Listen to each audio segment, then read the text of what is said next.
গায়েবী সম্পদের মালিক হওয়ার জন্য 4টি সূরা একসাথে পাঠ করবেন। নবীজি বলেন আল্লাহ পাক তাকে গায়েবী ধন সম্পদ দান করবে এবং গায়েবী সাহায্য দান করবে।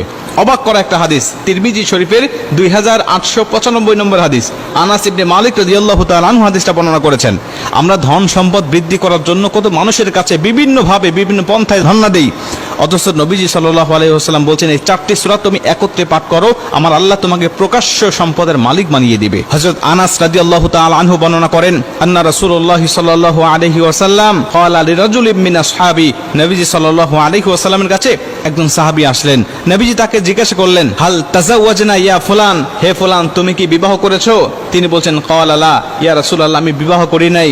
আল্লাহি, আল্লাহর কসম করে বলছি ইয়া রাসূলুল্লাহ, আমি এতটা দরিদ্র, আমি এতটা গরিব, আমি বিয়ে করব এরকম কোন সম্পদ ধন সম্পদ আমার কাছে নাই।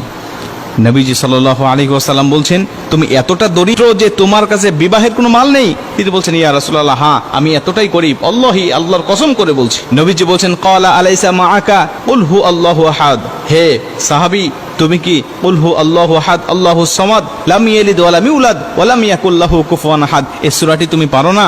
তিনি বলছেন, ক্বালা বালা ইয়া রাসূলুল্লাহ, এই সূরাটি তো আমি পারি। নবীজি আবার বলছেন, ক্বালা আলাইসা মাআকা ইযা জাআ নাসরুল্লাহি ওয়াল ফাত, হে সাহাবী তুমি কি ইযা জাআ নাসরুল্লাহি ওয়াল ফাত ওয়া রাআইতান নাসা ইয়াদখুলুনা ফি দীনিল্লাহি আফওয়াজা ফাসাব্বিহ বিহামদি রাব্বিকা ওয়াস্তাগফির ইন্নাহু কানা তাওয়াবা, এই সূরাটি পারো না? তিনি বলছেন, ক্বালা বালা ইয়া রাসূলুল্লাহ, এই সূরাটিও আমি পারি। নবীজি আবারও জিজ্ঞাসা করছেন, ক্বালা আলাইসা মাআকা কুল ইয়া আইয়ুহাল কাফিরুন, হে সাহাবী তুমি কি কুল ইয়া আইয়ুহাল কাফিরুন লা আ'বুদু মা তা'বুদুন, এই সূরা কাফিরুনটা কি তুমি পারো না? তিনি বলেন, ক্বালা বালা ইয়া রাসূলুল্লাহ, আমি এই সূরাটিও পারি। নবীজি সাল্লাল্লাহু আলাইহি ওয়াসাল্লাম আবারও জিজ্ঞাসা করেন, ক্বালা আলাইসা মাআকা, হে সাহাবী ইযা যুলজিলাতিল আরদু জিলজালাহা, এই সূরাটি কি তুমি পারো না?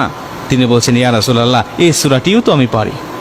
নবী সাল্লাল্লাহু আলাইহি ওয়াসাল্লাম বলছেন, তুমি বিয়ে করে নাও, আর এই সূরা 4টি তুমি বেশি বেশি তেলাওয়াত করো, এই সূরা 4টি তুমি বেশি বেশি পাঠ করো, আমার আল্লাহ পাক তোমাকে গায়েবী সাহায্য দান করবে, গায়েবী সম্পদের মালিক বানিয়ে দিবে, তুমি সুখময় শান্তিময় একটি জীবন পাবে, তুমি তোমার স্ত্রীকে নিয়ে সুখময় শান্তিময় জীবন পেয়ে সুখে স্বাচ্ছন্দ্যে তুমি জীবন যাপন করতে পারবে।